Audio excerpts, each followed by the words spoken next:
ज्ञान दर्पण with Ramesh Mishra channel में आप सभी दर्शकों का हार्दिक स्वागत अभिनंदन है।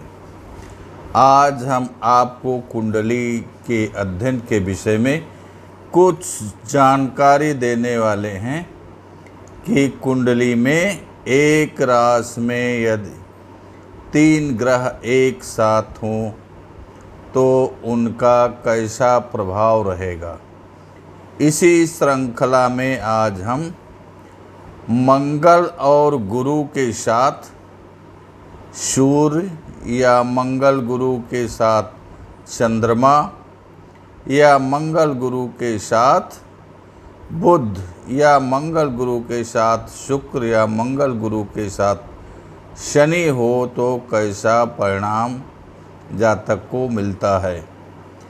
तो इसी चैप्टर पर आज हम आपको कुछ संक्षिप्त जानकारी देने वाले हैं। आपके सामने ये कुंडली का प्रारूप है और कुंडली के प्रारूप में हमेशा 12 घर होते हैं।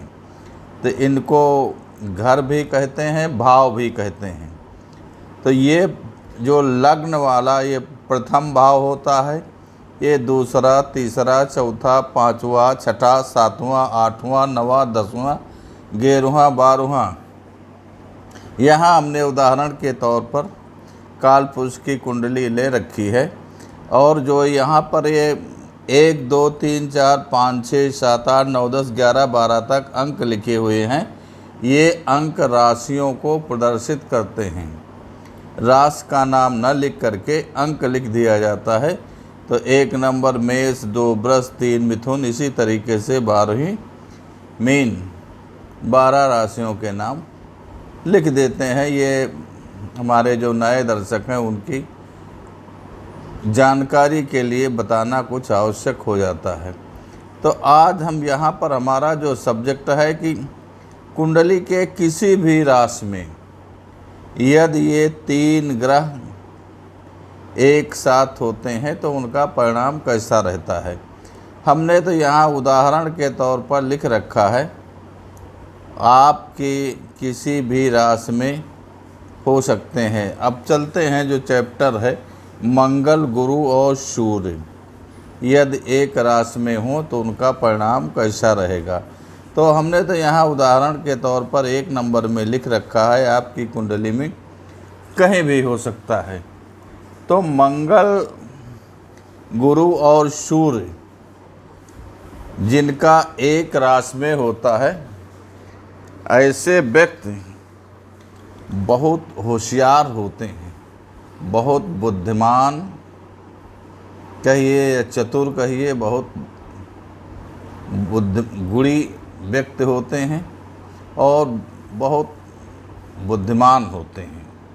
और ऐसे व्यक्ति जिनका मंगल, गुरु, सूर्य एक में है, ऐसे व्यक्ति बहुत धनी भी होते हैं। बहुत अच्छा इनके पास धन होगा और ये व्यक्ति बड़े बड़े राजनेताओं के, बड़े बड़े अधिकारियों के बड़ी बड़ी कंपनियों में, उद्योगपतियों की बड़ी कंपनियों में ये सलाहकार के तौर पर नियुक्त होते हैं। ये दूसरों को बहुत अच्छी सलाह देने वाले होते हैं, इतने ये बुद्धिमान होते हैं।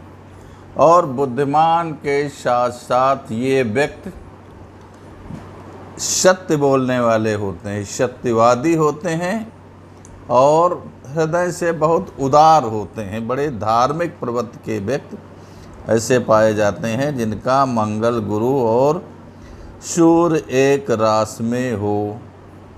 अब चलते हैं दूसरा ग्रह मंगल, गुरु और चंद्रमा जिनका एक राशि में हो। तो हमने तो यहाँ उदाहरण के तौर पर 5 नंबर में लिख रखा है, आपकी कुंडली में कहीं भी हो सकता है। ये उदाहरण ही मानिए तो जिनका मंगल, गुरु और चंद्रमा किसी भी राशि में एक साथ होता है तो ऐसे व्यक्ति बहुत खूबसूरत होते हैं, और बहुत नाजुक शरीर वाले होते हैं, जैसे कहते हैं कि बड़े बहुत नाजुक हैं, तो बहुत वो नाजुक शरीर वाले होते हैं।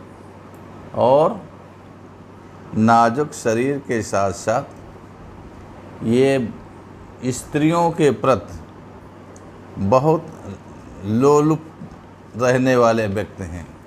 स्त्रियों के पीछे ये बहुत अपनी लालसा रखते हैं और स्त्री बहुत प्रेम करते हैं, स्त्रियों से बहुत आकर्षित रहने वाले व्यक्ति हैं, जिनका मंगल गुरु और चंद्रमा एक साथ होता है। लेकिन सुंदर स्त्रियां इनको बहुत प्रेम से मानती भी हैं, सुंदर स्त्रियों के ये बहुत प्रिय होते हैं। और इन सब चीज़ों के साथ साथ ये थोड़ा क्रोधी भी होते हैं। सुंदर स्वयं होते हैं, सुंदर स्त्रियां इनका बहुत सम्मान करती हैं, इनके प्रति बहुत आकर्षित रहती हैं। और ये थोड़ा क्रोधी टाइप के होते हैं, और क्रोधी के साथ साथ दूसरे का धन भी यदि इनको मौका लग जाए तो दूसरे का धन भी हड़प करने वाले व्यक्ति होते हैं। तो अब ये तो आपने सुना मंगल गुरु और चंद्रमा के विषय में, जो एक राशि में होता है। अब इसके आगे चलिए, मंगल गुरु बुध जिनका एक राशि में होता है, तो हमने उदाहरण के तौर पर 7 नंबर में लिख रखा है, आपका किसी भी राशि में हो सकता है। तो ऐसा व्यक्ति मंगल गुरु बुध, तो गुरु जो है ज्ञान का दाता है, और मंगल जो है साहस बढ़ाने वाला, सारे ग्रहों का सैनिक, और बुध जो है बुद्धि प्रदान करने वाला ग्रह होता है। तो जब ये तीनों ग्रह एक साथ होते हैं तो ऐसा व्यक्ति बहुत गुणवान बुद्धिमान होता है। ऐसा व्यक्ति इतना गुणवान होता है कि उसकी कल्पना शक्ति बहुत होती है। कल्पना शक्ति का मतलब जैसे कवि कोई कविता लिखना, किसी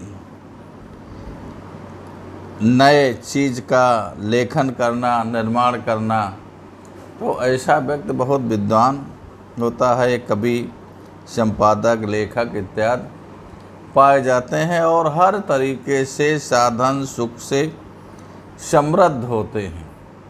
और इसके साथ साथ बहुत इनको जो है सुशील सज्जन पत्नी प्राप्त होती है, और बड़े ये परोपकारी स्वभाव के होते हैं। संगीत कला के भी बहुत महारथी होते हैं। संगीत कला में भी इनको बहुत अच्छी रुचि और जानकारी होती है, जिनका मंगल गुरु बुध एक राशि में होता है। अब चलिए, जिनका मंगल गुरु और शुक्र एक राशि में होता है, तो यहाँ हमने 9 नंबर में लिखा है, लेकिन ये उदाहरण के तौर पर है, आपका कहीं भी हो सकता है, किसी भी राशि में। नहीं तो आप देखिए, मंगल गुरु और शुक्र जिनका एक राशि में होता है, ऐसे व्यक्ति बहुत बुद्धिमान होते हैं। बुद्धिमान इस तरीके के होते हैं, बहुत बड़े बड़े राजनेताओं के, बड़े बड़े उद्योगपतियों के ये प्रिय होते हैं। और प्रियपात्र तो कहते हैं, जैसे किसी उद्योग का जो मालिक है, तो इनको अपना प्रतिनिधि बना करके महाप्रबंधक इत्यादि के पद पर बैठाल देता है, सलाहकार के पद पर बैठाल देता है। बड़ी बड़ी फैक्ट्रियों में इस तरीके के पदों पर आसीन रहने वाले होते हैं। ये बहुत जो है विद्वान होते हैं और उच्च धनवानों के, उच्च पदाधिकारियों के ये प्रिय पात्र होते हैं और स्त्री पुत्रों से इनका जो है बहुत सुख मिलता है। स्त्री पुत्र से ये सदैव युक्त रहते हैं और इसके साथ साथ ये दूसरे लोगों को भी सुख पहुंचाने वाले होते हैं। ये परोपकारी स्वभाव के होते हैं। दूसरे व्यक्ति भी इनके द्वारा सुख प्राप्त कर लेते हैं क्योंकि इनका स्वभाव बहुत दयालु और परोपकारी टाइप का होता है। तो मंगल, गुरु और शुक्र के विषय में आप जाना। अब जानिए आप मंगल, गुरु और शनि के विषय में। यहाँ तो हमने 11 नंबर में लिखा है, आपका कहीं भी हो सकता है किसी भी राशि में। तो मंगल और गुरु, शनि जिनके एक राशि में होते हैं तो ऐसा व्यक्ति ये राजा के तुल्य होता है। राजा के तुल्य क्या मतलब ये है कि ये विधायक नहीं है लेकिन उसके साथ लगने वाला, उसकी बराबरी करने की इच्छा रखने वाला, इस टाइप का व्यक्ति होता है और शरीर से हष्टपुष्ट होता है और अपने को जो है ये समृद्ध, शक्तिशाली मानता है कि हम भी कुछ हैं। लेकिन ऐसा सब कुछ होता नहीं है। ये इसकी विचारधारा ऐसे व्यक्ति की रहती है कि मैं सामर्थ्यवान हूँ, मैं भी प्रतिनिधित्व कर सकता हूँ अच्छे अच्छे पदों का। लेकिन भाग्यवश जिसको प्राप्त नहीं होता है उसके समकक्ष रहता है ये, लेकिन प्राप्त नहीं होता है तो ऐसे व्यक्ति जो है थोड़ा मित्रों से निंदा के पात्र हो जाते हैं, निंदनीय हो जाते हैं। तो जिनका मंगल, गुरु और शनि एक साथ होता है, ये उच्च व्यक्तियों के समकक्ष अपने को मानने वाले व्यक्ति होते हैं। तो आपको हमने जन्म कुंडली में एक राशि में 3 ग्रहों की युद्ध से बनने वाले प्रभाव के विषय में जानकारी दी। आपको हमारा वीडियो कैसा लगा? यदि आप हमारे चैनल पर नए हैं तो सब्सक्राइब कीजिए। भविष्य में दूसरा भी वीडियो डालेंगे तो आपको शीघ्र देखने को प्राप्त होगा। लाइक कीजिए, अपने साथियों में शेयर कीजिए। यदि किसी तरीके के कुंडली निर्माण व विश्लेषण की आवश्यकता है तो हमारे इस संपर्क सूत्र पर संपर्क कर सकते हैं। आपको शीघ्र सहायता प्रदान की जाएगी।